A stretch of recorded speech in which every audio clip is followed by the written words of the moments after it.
Shalom sahabat RPKM yang diberkati oleh Tuhan. Sekali lagi shalom, apa kabar?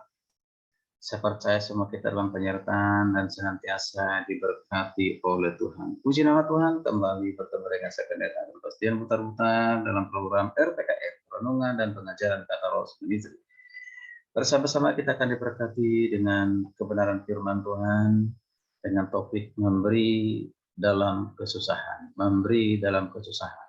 Wow, apa mungkin ya memberi dalam kesusahan? Yang banyak adalah memberi ketika orang banyak, dia punya, dia kaya raya, ya dia hidup berkecukupan, berkelimpahan, baru bisa memberi. Nah, tapi kalau dalam kesusahan, nah, ini bisa memberi nggak?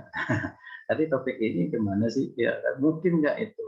Ya, mungkin bagi kita yang sungguh-sungguh mengasihi Tuhan. Jadi kasih itu bukan hanya perkataan, ucapan. Yang orang beriman, sungguh-sungguh beriman kepada Tuhan dalam segala kondisi apapun, dalam keadaan kesusahan, dalam keadaan kaya, miskin, tetap bisa memberi. Nah, luar biasa. Karena pemberian itu tidak diukur dari berapa besar yang kita berikan.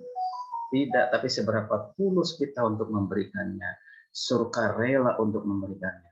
Mari kita perhatikan, saudara kasih Tuhan. Saya akan mulai satu firman Tuhan. Ya, ini yang paling prinsip dikatakan di dalam Kisah Rasul ya, di Kisah Rasul ya, 20 ayat 35 berkata demikian, terutama pada saya baca ya. Ya, dalam segala sesuatu telah kuberikan contoh kepada kamu bahwa dengan bekerja demikian kita harus membantu orang-orang lemah, dan harus mengingat perkataan Tuhan Yesus. Apa itu perkataan Tuhan Yesus? Sebab Dia sendiri telah mengatakan adalah lebih berbahagia memberi daripada apa? Menerima. Jangan dibalik, lebih berbahagia menerima daripada memberi. Tidak, lebih berbahagia yang memberi daripada menerima.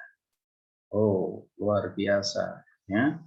Ya, jadi mari kita perhatikan ya, ada satu contoh ya, ada satu contoh. Ini ilustrasi, tapi ini benar-benar kejadian, saudara ya. Nah, dimulai pada saat ada seorang kakek ya, seorang kakek yang sudah menginjak usia lanjut, yaitu sekitar 74 tahun. Nah, seorang kakek ini seorang kakek di Cina ini. Bernama siapa? Bai Fangli ya, Bai Fangli ya, menjadi inspirasi sekarang ini bagi banyak orang.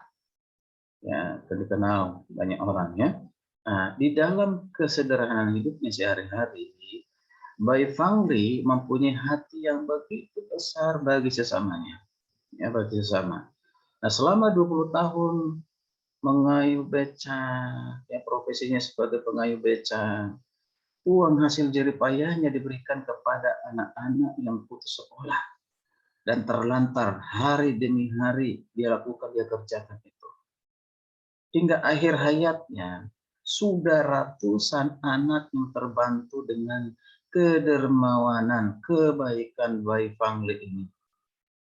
Ya, kata-katanya yang tidak bisa dilupakan adalah dikatakan begini, tidak apa-apa saya hidup menderita, yang penting anak-anak miskin itu bisa makan, bisa sekolah, ya dengan layak, dapat bersekolah. Nah, itulah kata-kata yang tidak bisa dilupakan. Ya, kalau dikatakan kalau saya bisa melakukan itu, saya sudah bahagia. Kalau semua itu bisa saya lakukan, saya sudah bahagia. Sekalipun saya harus menderita dalam suatu kesusahan, luar biasa. Itu menjadi contoh ya bagi banyak orang. Kemudian kita perhatikan juga dalam Alkitab, jemaat di Makedonia pada zaman Paulus juga memberikan teladan yang sama seperti kakek, yaitu Bai Fangli ini. Saat itu jemaat Makedonia begitu mengalami kesusahan, penderitaan. Mereka mengalami pencobaan yang berat dan hidup dalam kemiskinan. Namun karena kemurahan hati mereka, mereka masih mau memberi persembahan yang digunakan untuk membantu jemaat di Yerusalem. Bahkan mereka masih bisa merasakan sukacita yang meluap. Itu luar biasa. Ya, mereka susah, tapi mereka masih bisa berbagi. Mereka dalam kesulitan, mereka dalam penderitaan, tapi masih bisa berbagi ke orang lain. Nah, dari kedua kisah ini, saudara kasih Tuhan, kita diingatkan kembali bahwa permasalahan hidup, kesusahan hidup, cobaan, ujian, bahkan serta kekurangan, seharusnya bukanlah penghalang bagi kita untuk berbagi kasih. Saya ulang sekali lagi, seharusnya bukanlah penghalang bagi kita untuk berbagi kasih dengan orang lain. Dengan siapapun itu. Entah itu keluarga kita, orang tua kita, atau sesama jemaat. Bahkan dengan kita bisa berbagi kasih dengan orang lain, di sanalah sukacita akan meluap dalam hati kita. Ada sukacita. Dan Tuhan akan membalaskan segala kasih kebaikan pemberian kita dengan cara Tuhan. Jadi bisakah berbagi dalam kesusahan?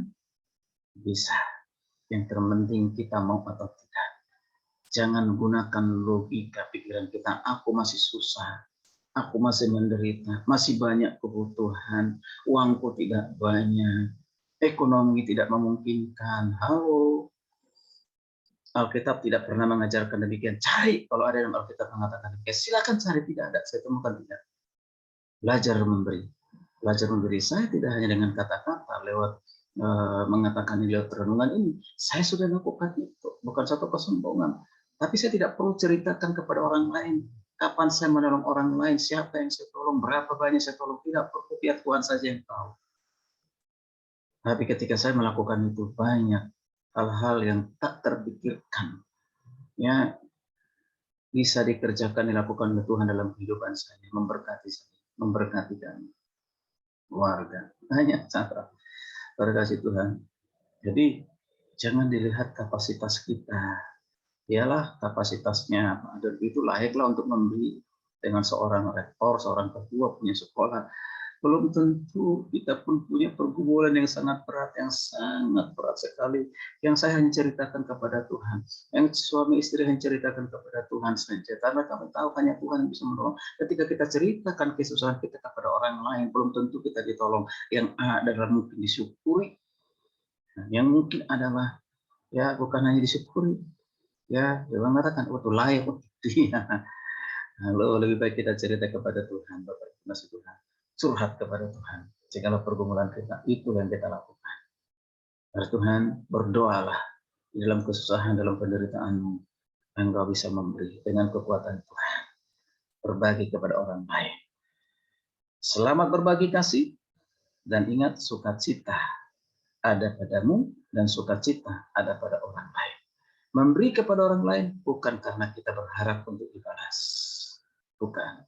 Tapi memberi karena itu memang sudah bagian dari kita. Memberi kepada orang lain bukan supaya kita dihargai, dihormati, atau kita memberi lebih lagi dari apa yang kita beri.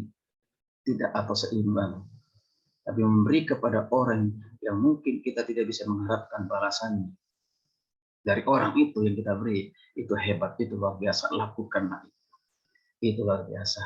Maka siapa yang akan membalas kebaikan pemberianmu? Hanya Tuhan. Amin. Sering kasih Tuhan.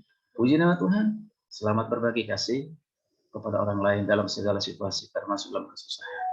Kiranya renungan ini menjadi teguran, kekuatan, berkat bagi kita semuanya. Sampai jumpa di renungan berikutnya. Salam, Tuhan Yesus memberkati.